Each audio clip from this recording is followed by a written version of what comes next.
What's going on, guys, and welcome to the video. So Steph and I are currently heading downtown Austin for the Austin Marathon. We are not running it this year, we are spectators, but my brother, my dad, and some of the BPN team is running the half and full marathon. So we're going to meet up with them right now. Here we got 3, 1, 2, 3.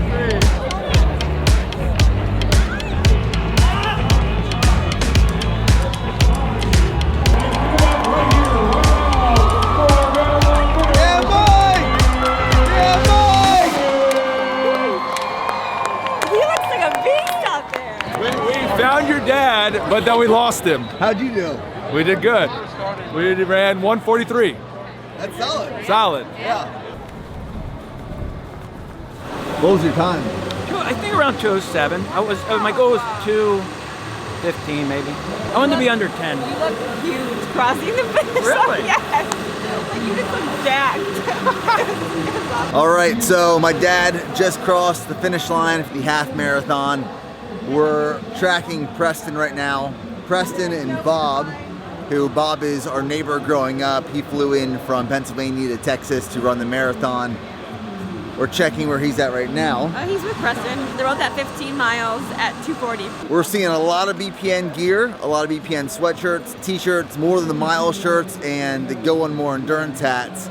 So it's epic to see the community showing up for the Austin, Texas Marathon.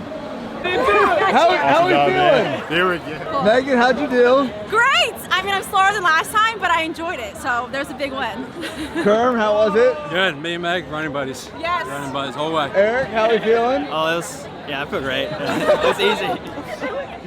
We just. Hey, I crushed it out there. We're not gonna run. We were our whole city. We were here. So we got about 30 to 40 minutes until Bob and Preston are done with the full marathon, so we stopped at Cava, which is literally 2 blocks away from the finish line. It's one of our favorite restaurants. I got a bowl here. So in this bowl is saffron rice, double chicken, hummus, tzatziki, feta, olives, pickled onions, corn, and a tomato salsa with a yogurt dill on top.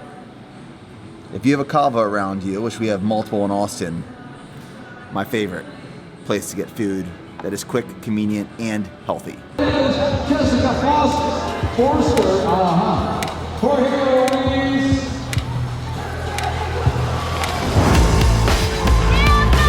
There you go, Bob! There you go, Bob!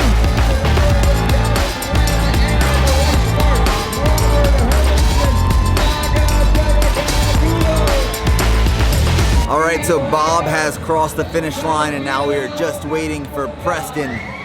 Preston is currently 1 mile out, right? 1 mile? Yep, 1 mile. 1 more mile.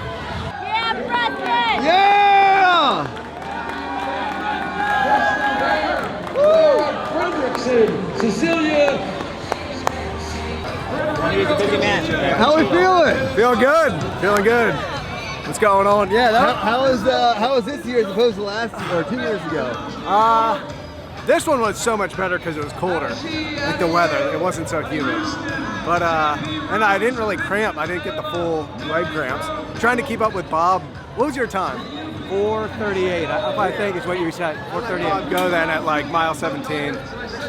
Salt tablets with more salt tablets. I never cramped all the way then. No, so I think I was under 5. So I mean, Awesome. You did what you wanted. that's better You than did what last you wanted to do. Yeah. So no, that was the perfect conditions. That's the only reason I signed up. baby! He did it. What's up, man? Preston ran it animal style because he had In-N-Out animal style fries yesterday. Did you really? Yeah. Well, they got like the burger and fries, and then I was like, I'm not eating a burger. They had a burger and fries from In-N-Out, and then they went to Scratch 2020, and we're eating like mac and cheese and burgers. Carbo loads. Yeah. So we are leaving the marathon now, and it was definitely a different experience being a spectator for, I think, one of the first times ever being at a race. Typically I'm either running or racing that race, but overall it was great to see the BPN community out here, the BPN team out here, watch my dad do his first half marathon and watch Preston do, the full marathon and Bob do the full. I think a marathon is like, It's a special experience because you have people from all different levels of fitness and training experience and skill levels, where you have some people crossing the finish line in like 2 hours, 16 minutes, and you have some cross the finish line at 5+ hours, and everyone is on their own journey in terms of their fitness level and their goals and what they're trying to achieve, or what they're trying to get out of the race. And just watching people cross the finish line, giving it absolutely everything, is awesome to see. It's awesome to be a part of. Great day in Austin. I want to briefly interrupt this video to let you know it is sponsored by my good friends at SimpliSafe. SimpliSafe is home security with 24/7 professional monitoring for less than $1 a day. Now, when I first got to Texas in 2014, shortly after I bought my first home, and I was super excited to be a homeowner. And shortly after, I got locked into a multi-year contract with a home security system that I was not happy with. And I wish I would have found SimpliSafe back then. SimpliSafe is super simple to set up. They have amazing service, and there are no contracts. So when you get your system, the first thing you're gonna do is plug in your base station and connect your keypad. Your keypad is gonna host your PIN that arms and disarms your system. So we're gonna plug in our base station, and our base station will activate.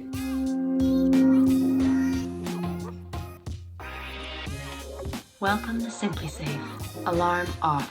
And now we can pair all of our other devices to the base station, which is controlled by the keypad. Now, some of those extra pieces that you can sync to your device include, but are not limited to, the carbon monoxide detector, a smoke detector, motion detectors, entry control points you can put on doors and windows, glass breaks if someone tries to break into a window. This will go off, video doorbells, and the newest device that SimpliSafe has launched is an outdoor camera that has a 140-degree ultra-wide view, a built-in spotlight, and can be controlled from your app, just like all your other SimpliSafe devices and system.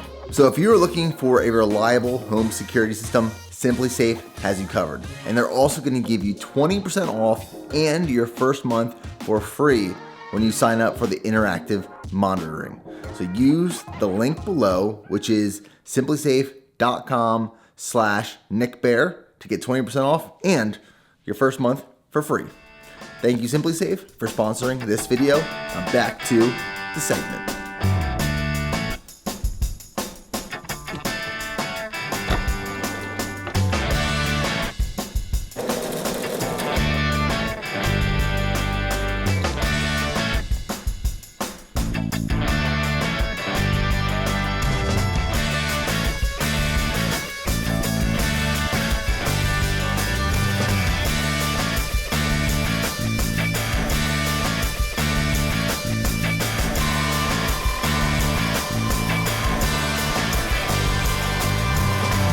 Monday morning, and I have a nice and easy 8-miler on the schedule. And yesterday when we got back from the Austin Marathon, I went for a 10-mile run, and I was thinking on that run, what is so cool and energizing about being at a marathon is knowing that there's people crossing that finish line after 26.2 miles who told themselves previously, maybe in the past, that they could never or would never run a marathon. And then watching people commit to the process and going through the pain and going through suffering in those dark places and crossing that finish line at 26.2 miles is amazing to watch and experience. That is one of the coolest parts about going and watching and experiencing a race for other people, not for yourselves. It's cool. So, 8 miles this morning. All right, and that is a wrap for the morning. We got 8 miles at a 7:54 minute per mile pace in 1 hour, 3 minutes, 17 seconds.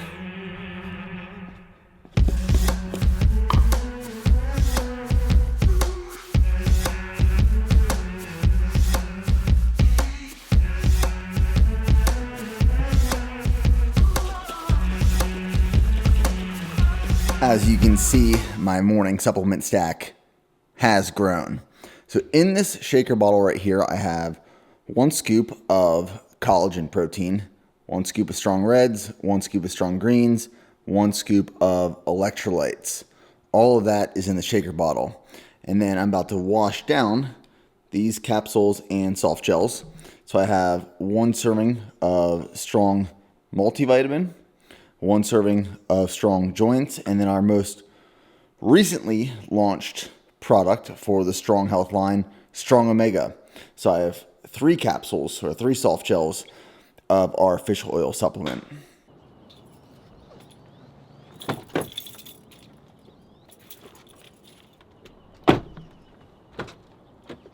He called the low salt guidelines a mistake that could cause guilt feelings among 70% to 80% of us who do not have to worry about salt intake.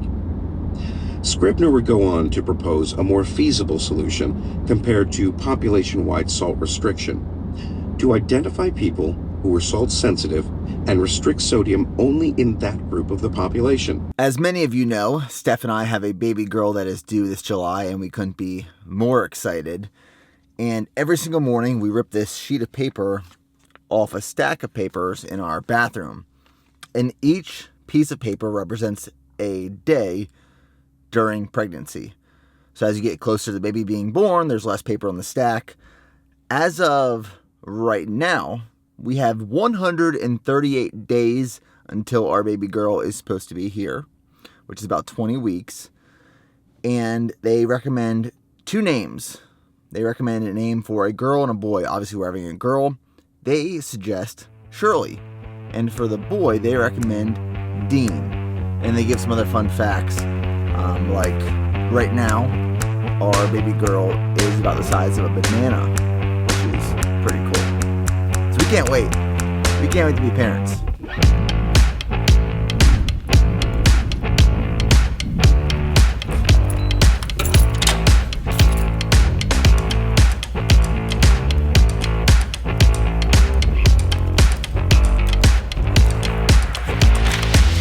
So far, this year has been challenging for myself and the BPN team in a really good way. And I like to talk about growth a lot in terms of it being a choice, and I truly believe that. To grow, you have to choose to grow. I think you can grow to a certain point just by showing up, but there is a threshold where in order to pass that threshold, you have to choose the hard right over the easy wrong day after day after day. You have to continuously show up and execute consistently good rather than occasionally great. And one of the things we've been talking about a lot lately here is that it's really easy to talk about growth. It is sexy, the concept, the initiatives of what it sounds like or feels like. It's cool. And a lot of people like to talk about growth. However, very few like to execute on it, because when pen hits the paper, growth and the choice to grow, it's not sexy. It is showing up day after day, spending 8 to 10 hours a day in an office working on things that aren't cool and glamorous and flashy, but that's part of the process. It just is. Growth it should be challenging. It should be unrelentless. It should be a resistance that is constantly pushing on you, and you have to continuously lean into it to drive through. And I think that is a trait and a characteristic that many people miss. And they focus so much on the concept and the thought and the sexiness of what growth is. But when it comes down to it, it's completely different. It really is. So, are you going to be the person that talks about and thinks about and dreams about growth? Or are you going to be the person on the other side that executes and does it? Come here, Ryan. Hey, Ryan, come here. Come here, buddy. Where you at? Hey. Hey, bud. Now, before we have dinner tonight, we're going to end the day the same way we started it, right here in the home gym. So I'm going to hit a chest-focused training session this evening. We're Right now, my plan during marathon prep is to incorporate 3, maybe 4 days of strength training each week. And it's gonna look like Monday, push or chest and shoulders, Wednesday, lower body strength, which is the same day I have my tempo, track workouts, speed work, and then Fridays or Saturdays, or even Sundays, a pull training session with a deadlift focus. But today, good old chest workout.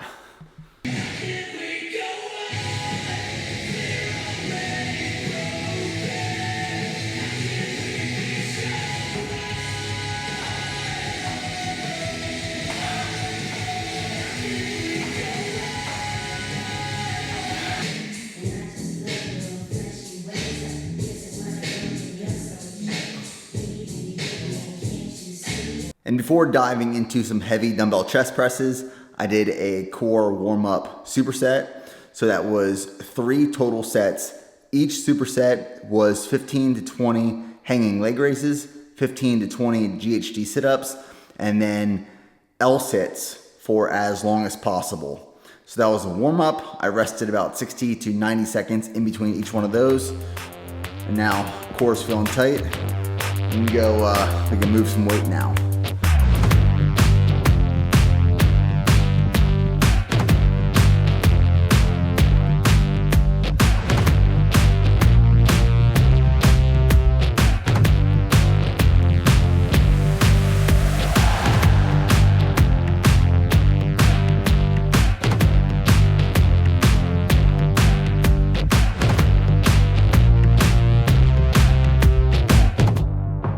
So this is a really good chest finisher.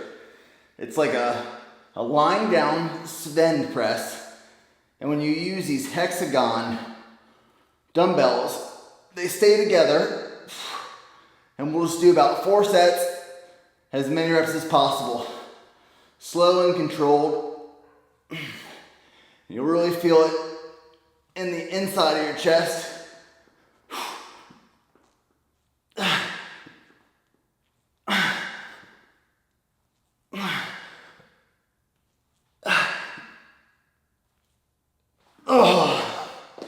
All right, so a quick and easy dinner idea for you guys.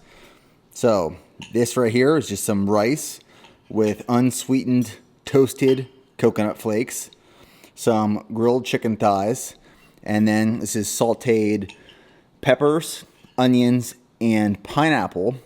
And I'm gonna squeeze some lime juice on top, and then sauce-wise, coconut aminos. This is one of our favorite bowls for dinner. So right now I'm in the process of building out a new home office because our current home office is being converted into a nursery for our baby girl. And I really never use our current home office. That's where Steph works. I typically do my work in the evenings at the kitchen island or the dinner table. But I would really love to have a home office here, especially before our baby is due. But for the time being, I'm working at the island and the kitchen table back there. So that's the video. I'm gonna wrap it up here, get some work done for the evening on a beautiful Monday night. And we'll catch you guys in that next video. I wanna congratulate everyone who completed the Austin 5K, half marathon, and full marathon yesterday. It was great to see and experience. So good job. As always, go on more.